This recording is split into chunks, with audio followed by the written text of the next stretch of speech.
பர்வேஷோட அண்ணனுக்கு minor chain போட்டுட்டு வரேன்னு அவசரமா கிளம்பி போனவரு இன்னும் வீட்டுக்கு வரல. பர்வேஷ் வீட்டுக்கும் போகல.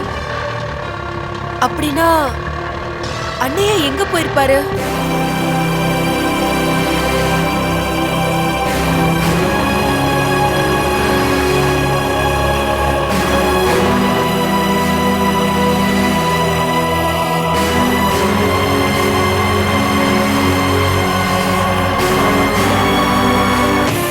அந்த ஏசிபி பாண்டிய இவ்வளவு நாளா என்னை புடிச்சு வச்சுக்கிட்டு இன்னைக்குதான் வெளியில விட்டான். இப்ப நான் என்ன பண்றது? பாவம் தங்கச்சியும் கார்த்திகாவும் என்னை எங்கெங்கே தேடுறாங்களோ.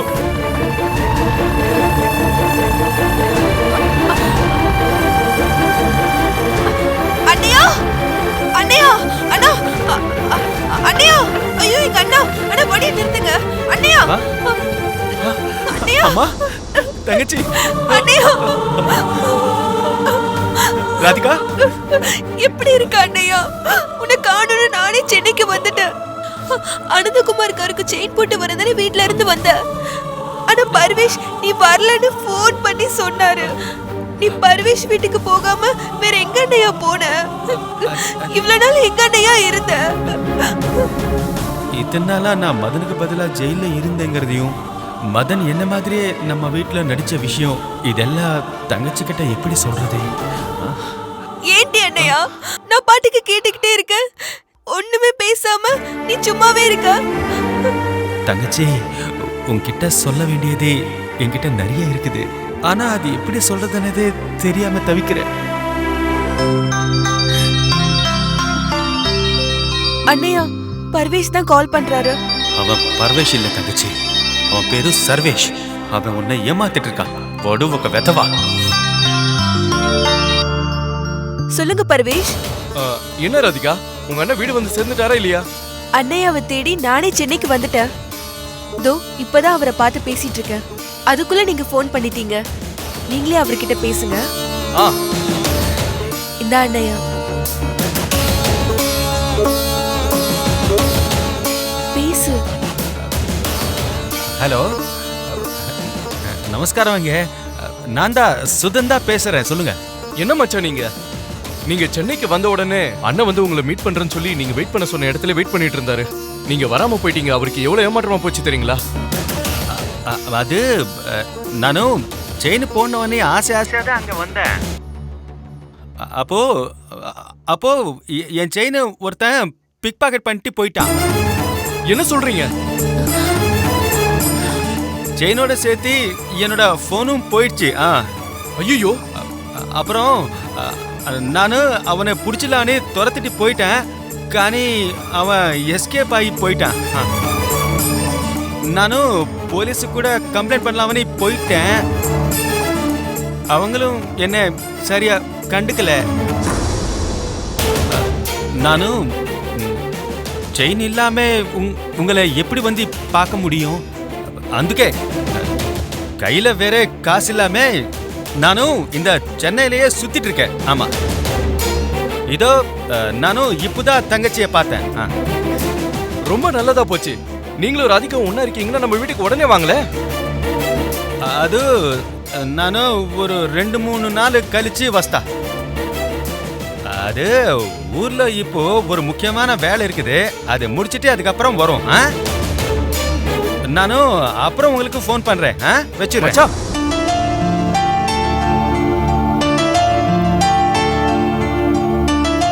செயினை பறிச்சுட்டு போயிட்டாங்களா அண்ணையா? உங்களுக்கு ஒன்னும் ஆகலையே? எனக்கு ஒன்னும் ஆகல தங்கச்சி. அதான் நீதான் பாத்துட்டு இருக்கிய. நீ ஒன்னும் கவலைப்படாத அம்மா. அண்ணையா, பர்வேஷ்க்கு என் மேல ரொம்ப பாசம் அண்ணையா. அதுவும் இல்லாம நம்ம குடும்பத்து மேல ரொம்ப அக்கறையாவும் இருக்காரு. நீ வீட்டுக்கு திரும்பி வரலன்னு உடனே அவர் எத்தனை வாட்டி போன் பண்ணி கேட்டுக்கிட்டே இருந்தாரு தெரியுமா? தங்கச்சி, நீ உன் மனசை மாத்திக்கணும். சர்வேஷ் உன் ஃப்ரெண்டு ஜோதிகாவோட புருஷன். அவனை மெமரி லாஸ் பண்ணிருக்கான் அந்த நந்தகுமார். இதெல்லாம் தெரியாம நானும் கல்யாணம் ஏற்பாடு பண்ணிட்டேன். ஆனா உன் கல்யாணத்தை சாக்கா வச்சுதான் அந்த நந்தகுமாரை பிடிக்கிறதுக்கு சக்தி மேடம் ஒரு பிளான் பண்ணிருக்காங்க. அது வரைக்கும் நாம நடிச்சுதான் ஆகணும். ஆனா தங்கச்சி, இதனால உன் மனசுதான் ரொம்ப காயப்படும் நினைக்கிறேன். அண்ணையா, என்ன நீ ஒரு மாதிரியாவே இருக்க? அது உனக்கு ஏதாவது பிரச்சனையா? நீ நினைக்கிற மாதிரி உனக்கும் சர்வேஷ்க்கும் கல்யாணம் நடக்காதம்மா. இது உன்கிட்ட சொல்ல முடியாம தான் நான் தவிக்கிறேன். அண்ணையா, ஆ? ஏதோ என்கிட்ட இருந்து நீ மறைக்கிற. நீ ஒரு மாதிரியாவே இருக்க. நீ இப்படி இருந்ததே இல்லையா அண்ணையா? என்ன விஷயம் சொல்ல அண்ணையா? அது ஒண்ணும் இல்லம்மா. அது ஒண்ணும் இல்லம்மா. நானும் எப்பவும் போலதான் இருக்கேன் பாரு. சரி சரி, நீ வாமா, நம்ம ஊருக்கு போலாம். வா, நீ ஆட்டோல ஏறு. ஏறம்மா, போலாம். போலாம்.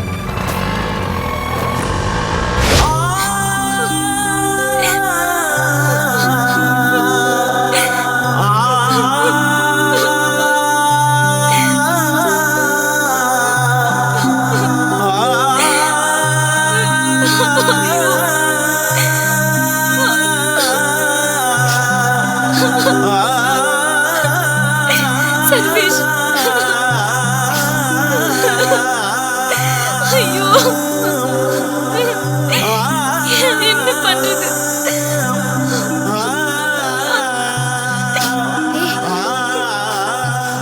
என்ன?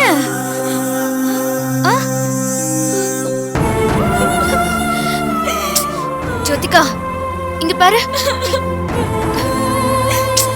ஜோதிகா, அழாதடா. ஏன் இப்படி பண்ற? அழாத.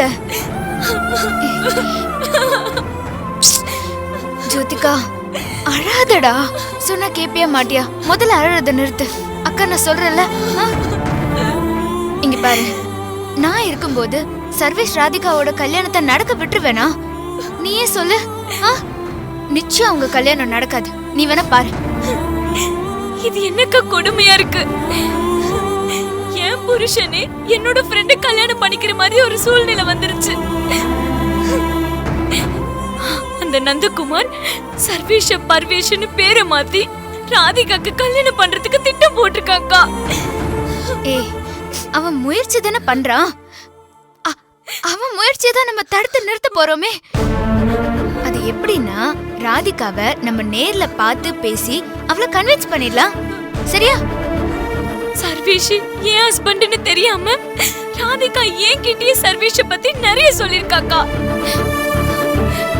அக்கா, நான் நினைக்கிறேன் ராதிகா அவளோட மனச சர்வேஷ் கிட்ட பறி கொடுத்துருப்பாளோன்னு பயமா இருக்குக்கா. இங்க பாருங்கக்கா, அப்படி மட்டும் ஏதாவது உண்மையிலே நடந்திருந்தா சர்வேஷ் எனக்கு கிடைக்காம போயிருவாராக்கா?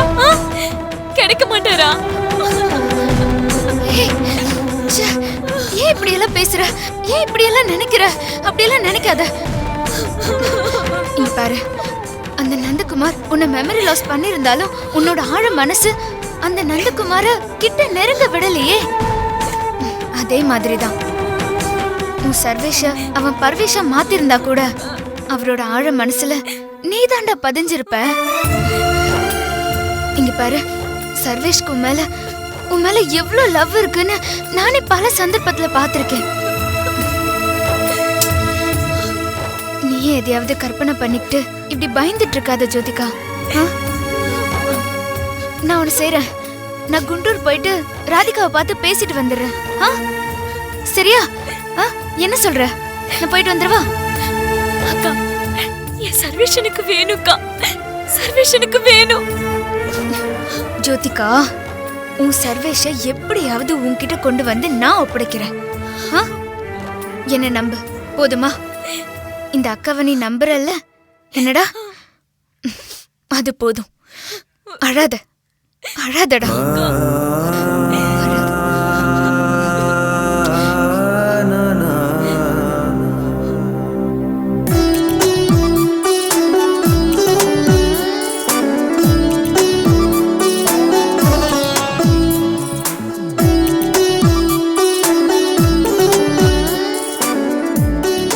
பர்வேஷ், உனக்கு தாடி தாண்டா அழகு.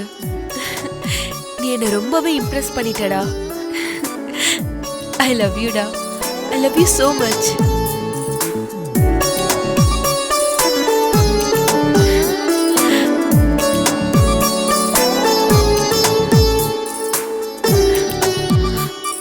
பாக்குற?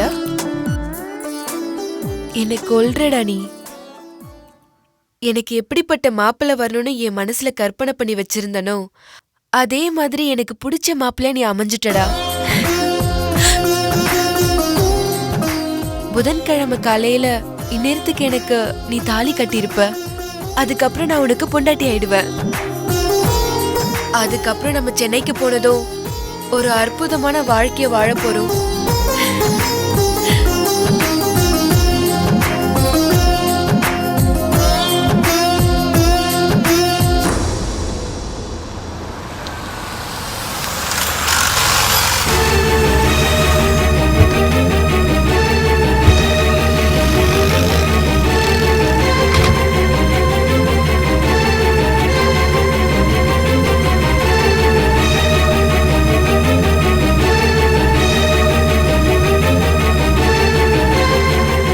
ராதிகா, ராதிகா,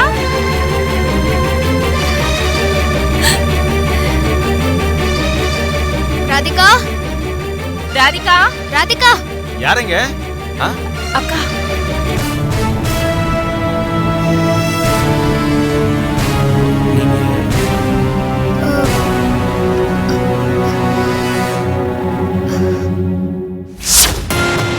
நாயுடு, நாயுடு. வந்துட்டு இருக்கம்மா. ఆహా శక్తి గారు వణకం మేడం. నమస్కారం.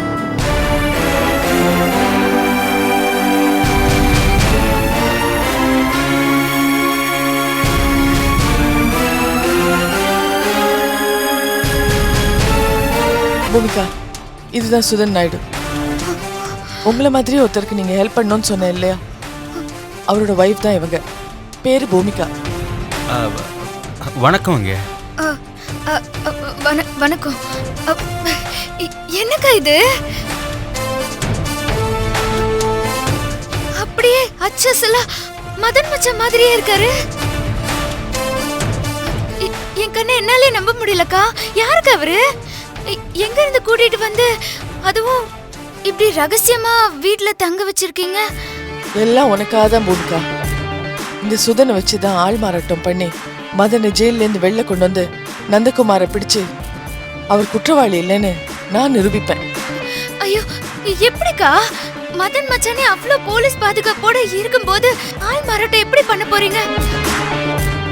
ஆள் மாறாட்டம் பண்ண போறது ஜெயில இல்ல பூமிகா, என் பிளானே வேற.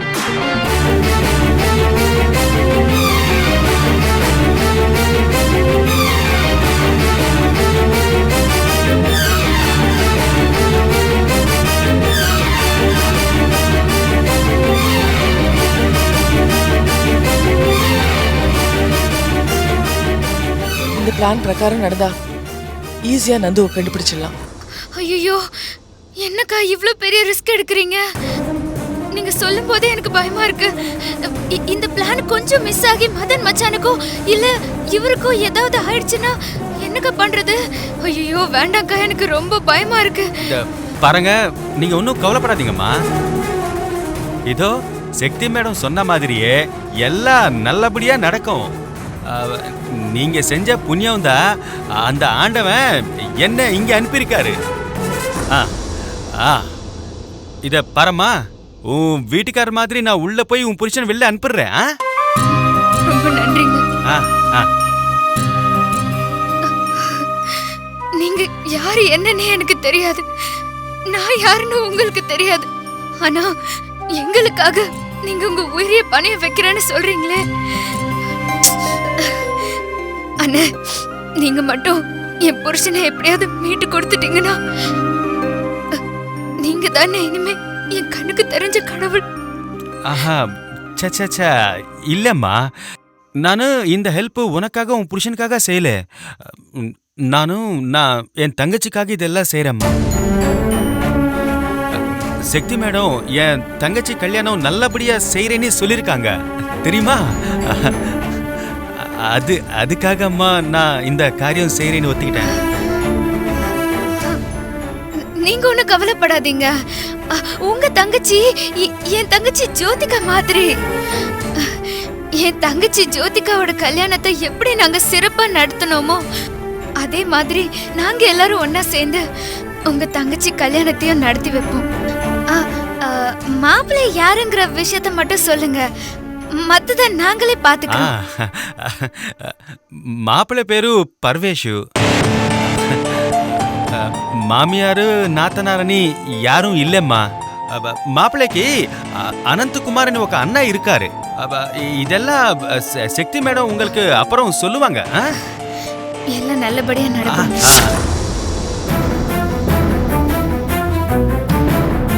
வணக்கம். நீங்க ராதிகா? ஆமாங்க, ராதிகா என் தங்கச்சி தான். ஓ,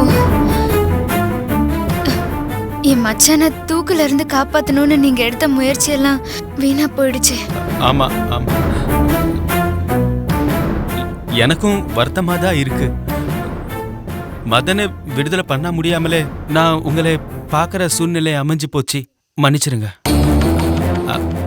சரி, என்னை பார்க்கறதுக்கு இவ்வளோ தூரம் தேடி வந்துட்டீங்களே, ஏதாவது உதவி செய்யணுமா சொல்லுங்க, நான் செய்கிறேன்.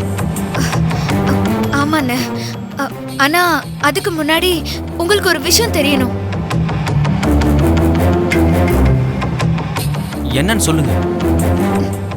உங்க தங்கச்சி ராதிகாவுக்கு சென்னை மாப்பிள்ள கிடைச்சிட்டாரேன்னு ஆசைப்பட்டு அவசரப்பட்டு நிச்சயம் பண்ணிருக்கீங்களே பர்வேஷ், அவர்தான் என் தங்கச்சி ஜோதிகாவோட புருஷன் சர்வேஷ். இந்த உண்மை இப்பதான் எங்களுக்கே தெரிஞ்சிச்சு. உங்களை கட்டிக்க போற கார்த்திகா தான் இந்த உண்மையை எங்ககிட்ட வந்து சொன்னாங்க.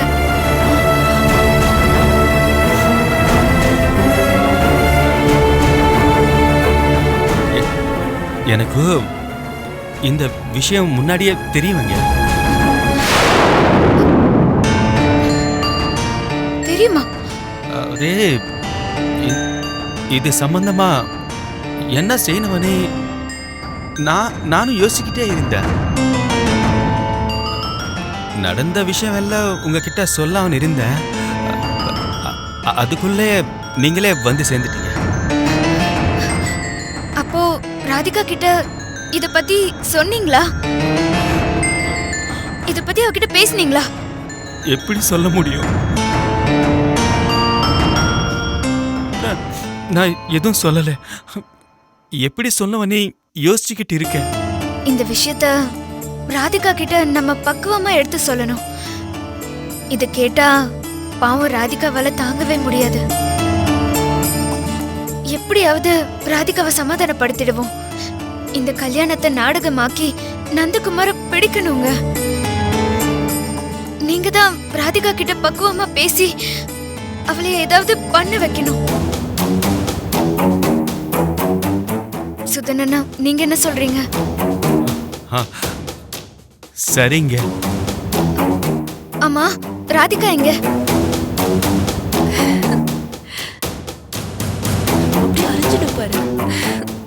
ராதிகா, அம்மா ராதிகா,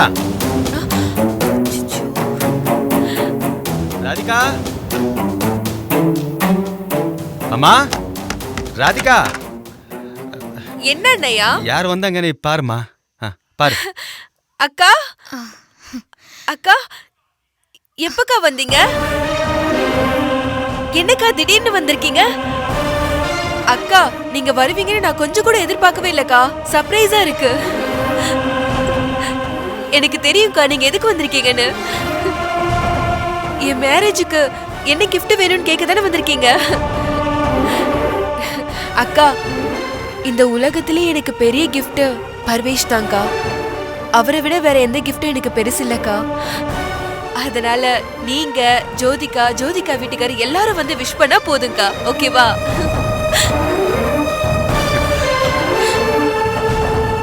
என்னக்கா, நான் இவ்வளவு சந்தோஷமா பேசிட்டு இருக்கேன், நீங்க சோகமாவே இருக்கீங்க. ராதிகா, உன்கிட்ட ஒரு முக்கியமான விஷயம் பேசணும்டா. என்ன விஷயம் சொல்லுங்கக்கா.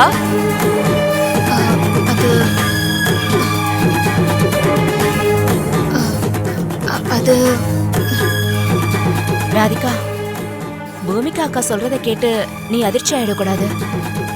உன் மனசை கொஞ்சம் திடப்படுத்திக்கோ. என்னையா? அது ஒன்றும் இல்லை ராதிகா. உன்னோட வாழ்க்கை நல்லா இருக்கணும் இல்லையா? அதுக்குதான் அது சம்பந்தமா அவங்க சொல்லுவாங்கோ. நீயும் கவனமா கேளுமா. கேளு. சரி அண்ணையா. ஜோதிகா மாதிரி பூமிகா அக்காக்கு நானும் ஒரு தங்கச்சி தானே, சொல்லுங்கக்கா.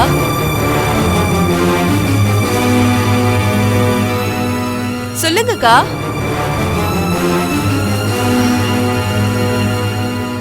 இந்த விஷயத்த உன்கிட்ட எப்படி சொல்றதுன்னு எனக்கு ரொம்ப தயக்கமா இருக்கு.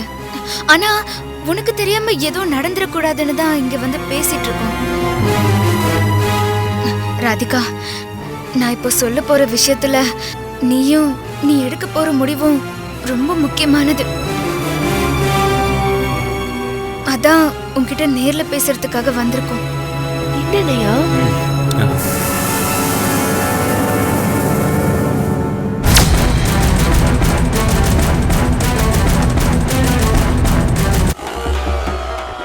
சில்லற பிரச்சனையோடு இருந்த இந்தியாவில் சில்லறையே பிரச்சனையாக மாறினது இந்த 2 மாசத்துல தான். ஏடிஎம்ல பணம் வந்தா என்னமோ எக்ஸாம் ரிசல்ட் வந்த மாதிரி ஃபீல் பண்ணது இப்பதான். ஆனா ஏடிஎம்ல காசு இருக்கானே தெரியாம நிறைய பேர் கியூல நின்னது கடந்த 2 மாசத்துல தான். குழந்தைங்களுக்கு எதிரான வன்முறை செயல்கள் அதிகமானது இந்த 2 மாசத்துல தான். சேஞ்ச் இல்லைன்னு எல்லா உண்டியிலும் உடைக்கப்பட்டிருக்கு. அதுக்கு காரணம் நாங்கெல்லாம் மிடில் கிளாஸ். எவ்வளோ வச்சாலும் தாங்குவோம்.